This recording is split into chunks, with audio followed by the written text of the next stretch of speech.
di bawah MPD. Langsung saja saya akan menjelaskan materi ini saya yang berjudul tentang perkembangan sosial emosional.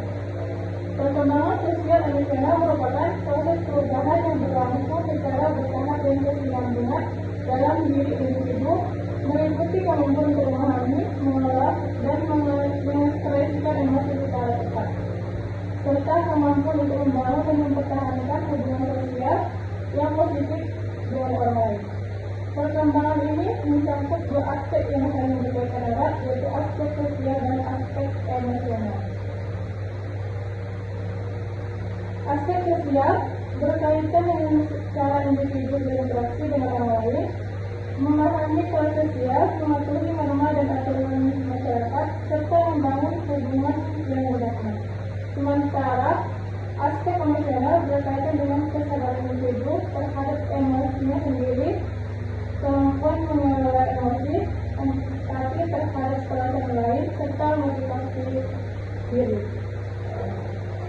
Menurut Santrop, perkembangan sosial emosional adalah perkembangan yang berkaitan dengan perubahan dalam hubungan individu dengan orang lain, perubahan dalam emosi, kepribadian, dan konteks sosial.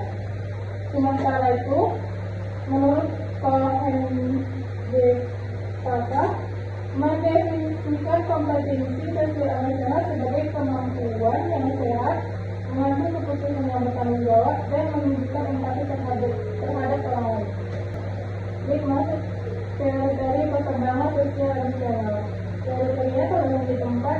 Yang pertama, teori perkembangan psikososial Erik Erikson mengembangkan teori perkembangan psikososial yang membagi kehidupan manusia ke dalam 8 tahap.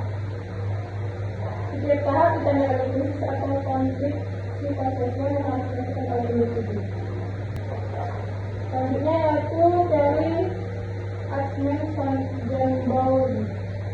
John Bowlby mengembangkan teori attachment atau kedekatan yang mendatangkan keterikatan emosional antara bayi dengan pengasuh utamanya sebagai fondasi perkembangan sosial emosional.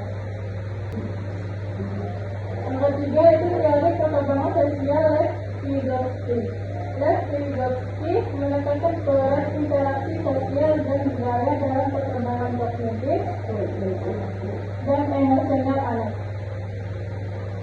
Konsep John of Paradigma Development yang diperkenalkannya menunjukkan bahwa anak dapat menggunakan kognitif mencapai potensi perkembangan yang lebih tinggi, mendapatkan bimbingan dari orang yang lebih kompeten.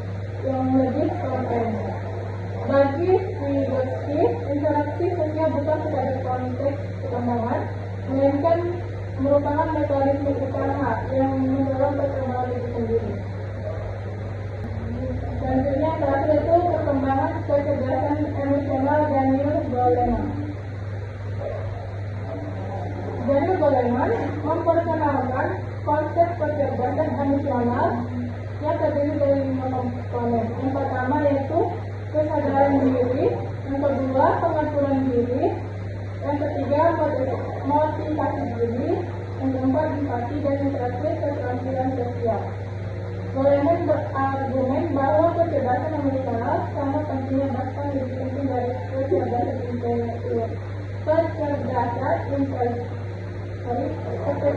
intelektual dalam menentukan keberhasilan seseorang dalam kehidupan. Selanjutnya itu tahap perkembangan sosial emosional. Saat ini terbagi menjadi 6. Yang pertama, tahap masa bayi atau 0-2 tahun. Pada masa ini, perkembangan sosial emosional berpusat pada pembentukan attachment dengan perilaku utama, baik mulai mengenal dan merespon wajah manusia, mengembangkan senyuman sosial pada usia sekitar 2 tahun, dan menunjukkan kecemasan terhadap orang lain sekitar usia 8 bulan. Kualitas pengasuhan dan responsivitas orang tua sangat menentukan keamanan emosional bayi. Yang kedua itu masa toddler atau 2-3 tahun. Pada tahap ini, anak mulai mengembangkan kesadaran diri dan belajar mengekspresikan emosi yang lebih beragam. Oleh mulai menunjukkan keras kepala atau tempel kantor sebagai bagian dari upaya membangun otonomi, interaksi dengan teman sebaya mulai berkembang dalam bentuk bermain paralel. Selanjutnya yang ketiga itu masa prasekolah 3 atau sampai 6 tahun. Anak usia prasekolah mulai mengembangkan kemampuan bermain kooperatif dengan teman sebaya, memahami perasaan orang lain atau empati, dan belajar aturan-aturan sosial dasar. Perkembangan bahasa yang bisa memungkinkan anak mengekspresikan emosi secara terbang. Permainan simbolik membantu anak memahami peran sosial. Selanjutnya itu 4 masa sekolah dasar 6 sampai 12 tahun. Kelompok teman sebaya menjadi semakin penting. Anak mulai menggunakan proses diri yang lebih kompleks, memahami aturan sosial yang lebih rumit, dan mampu mengelola emosi dengan lebih baik. Persahabatan menjadi lebih bermakna dan didasarkan pada kesamaan minat dan kepercayaan.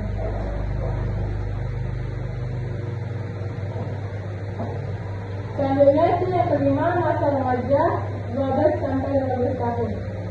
Masa remaja ditandai oleh pencarian identitas diri. Remaja mengalami perubahan emosi yang intens akibat perubahan hormonal dan tekanan sosial. Kelompok teman sebaya memiliki pengasuh yang sangat dekat. Remaja mulai mengembangkan hubungan romantis dan memahami kompleksitas hubungan interpersonal. Dan yang terakhir yaitu 6 fase dewasa dan seterusnya. Pada masa dewasa, individu diharapkan mampu membangun hubungan intim yang bermakna, mengelola emosi dengan matang, berkontribusi pada masyarakat, dan pada akhirnya mencapai integritas ego, yaitu penerimaan terhadap kehidupan yang telah dijalani. Perkembangan sosial masyarakat terus berlangsung hingga usia lanjut. Selanjutnya dia masuk faktor-faktor yang mengalami perkembangan sosial emosional. Faktor-faktornya itu terdiri dari 5. Yang pertama, faktor genetik dan biologi. Setiap individu dilahirkan dengan temperamen tertentu yang merupakan di posisi bawaan dalam merespon lingkungan. Penelitian menunjukkan bahwa temperamen lain memiliki komponen genetis yang kuat dan mengaruhi cara anak berinteraksi dengan lingkungan. Selain itu, pengembangan otak khususnya amigdala dan korteks frontal sangat berperan dalam regulasi emosi.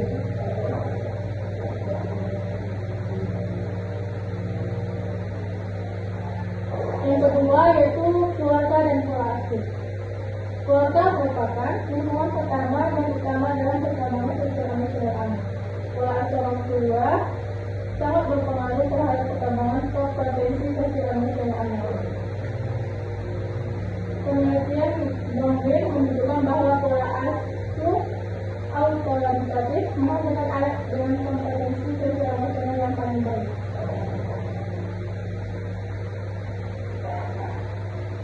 Selanjutnya yang ketiga, teman sebaya. Interaksi dengan teman sebaya memberikan konteks untuk bagi perkembangan sosial emosional melalui bermain dan berinteraksi. Anak belajar keterampilan sosial seperti berbagi, bernegosiasi, menyelesaikan konflik, dan memahami perspektif orang lain. Pengalaman penerimaan atau penolakan sosial juga berdampak signifikan terhadap konsep diri dan kesehatan emosional anak. Yang keempat yaitu budaya dan lingkungan sosial. Budaya tempat seseorang dibesarkan membentuk norma-norma tentang bagaimana manusia diekspresikan dan hubungan sosial dijalin. Budaya individualistis cenderung mendorong ekspresi emosi yang terbuka dan otonomi individu. Sementara budaya kolektivistis lebih menekankan harmoni sosial dan pengendalian emosi. Kemudian terakhir itu pengalaman traumatik dan stres. Pengalaman tidak negatif seperti kekerasan, pengabayan, atau kehilangan orang yang dicintai dapat berdampak negatif terhadap perkembangan sosial experiences telah terbukti berkorelasi dengan berbagai masalah kesehatan mental dan sosial di kemudian hari. Namun, resiliensi merupakan faktor penting yang dapat memitigasi dampak negatif pengalaman traumatik. Next, selanjutnya itu peran lingkungan dalam perkembangan sosial emosional. Ron Penberner dalam teori ekologi perkembangannya menjelaskan bahwa perkembangan individu dipengaruhi oleh berbagai lapisan lingkungan yang saling berinteraksi, mulai dari micro sistem atau keluarga, sekolah, teman ibadah, mesosistem, ekosistem, mikrosistem, hingga kolonial sistem atau dimensi waktu dalam perkembangan.